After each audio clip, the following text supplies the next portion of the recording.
नमस्ते। श्री राम कृष्ण परमहंस। 2 हफ्ते पहले हमने शुरू कर दिया उनके माता पिता की वो हालत जिससे एक ऐसी आत्मा आकर्षित हुई। फिर हमने देखा कैसे उन्होंने बचपन में ही निर्णय ले लिया कि आज के बाद कभी पाठशाला नहीं जाऊंगा, और वो पाठशाला का उनके जीवन से अंत था। जीवन तो बहुत कठिन था। पिताजी की मृत्यु, परिवार में गरीबी, उस बालक को अब अपना जीवन व्यापन भी खुद ही का खुद करना था।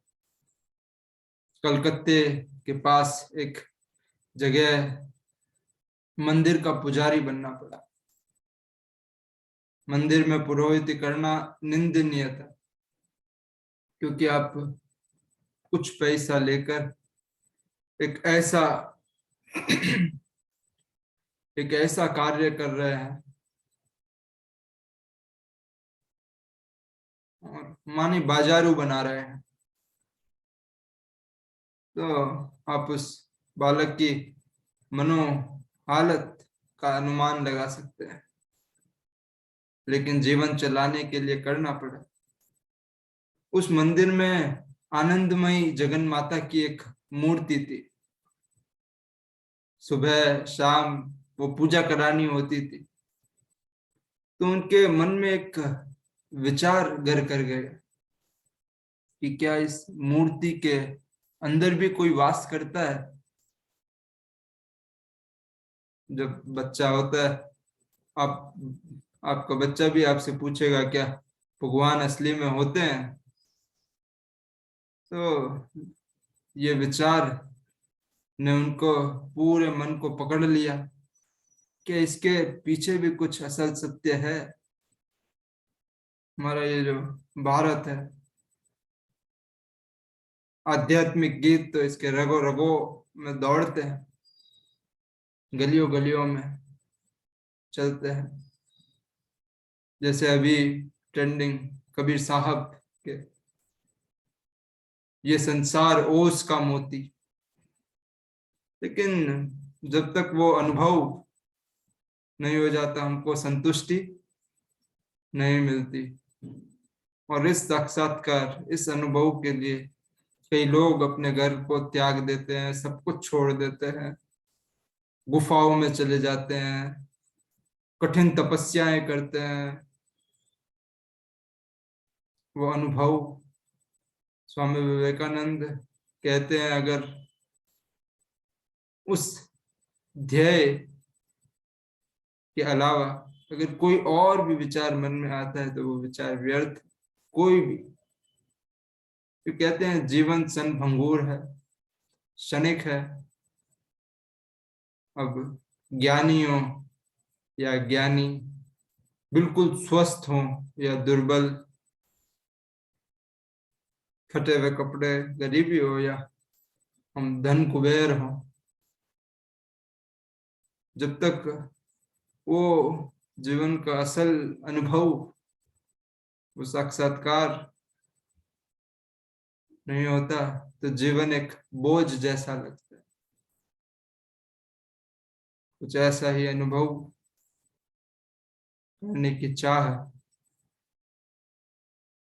इस बालक के भी मन में है।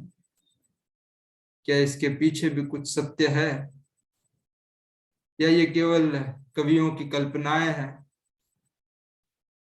क्या ये सब केवल भ्रमित लोगों की कल्पनाएं हैं, या कुछ पीछे हकीकत भी है, कोई असलियत भी है? इस भाव ने पर पूरा मन केंद्रित हो गया, और अब धीरे धीरे इस बालक के लिए मंदिर में सही ढंग से पूजा कराना मुश्किल होता जा रहा था। कभी कभी तो घंटों घंटों आरती करा देता। और इसमें क्या विधि होती है, सही विधि, वो विधि में बार बार गलती कर देना, ऐसा हर एक के जीवन में, हम सबके जीवन में ऐसा सन आता है जब हम थियरी को छोड़कर, हो सकता है किताबें के बाद किताबें बदल देते हैं, थक जाते हैं, और क्योंकि वो बिल्कुल आखिर में उससे कुछ होता ही नहीं है, बस खोपड़ी का अफीम जैसे वो काम करता है, तर्क वितर्क, और दिल से पुकार निकलती है कि अगर प्रकाश की ओर ले चलो, अनुभव की ओर ले चलो, लेकिन वो विसनिक, फिर वही माया जाल में फंसना, और बस भूल जाते हैं। लेकिन जिनका ध्येय असल होता है, जिनकी वो चाह वैसी असली हकीकत की होती है, तो अब रामकृष्ण परमहंस बालक, उस उम्र में उनको मंदिर छोड़ना पड़ा, और वो मंदिर छोड़ एक जंगल चले गए। जीवन के इस भाग के बारे में स्वामी विवेकानंद को वे कई बार बताते थे। मैं कुछ लाइंस पढ़ूंगा उनके जीवन का। अपने जीवन की इस अवस्था के संबंध में मेरे गुरुदेव ने मुझसे कई बार चर्चा की, और वे यह भी कहते थे कि उन्हें यह ज्ञात नहीं रहता कि सूर्य उदय तथा सूर्य अस्त कब हुआ, तथा वे किस प्रकार से वार रहे।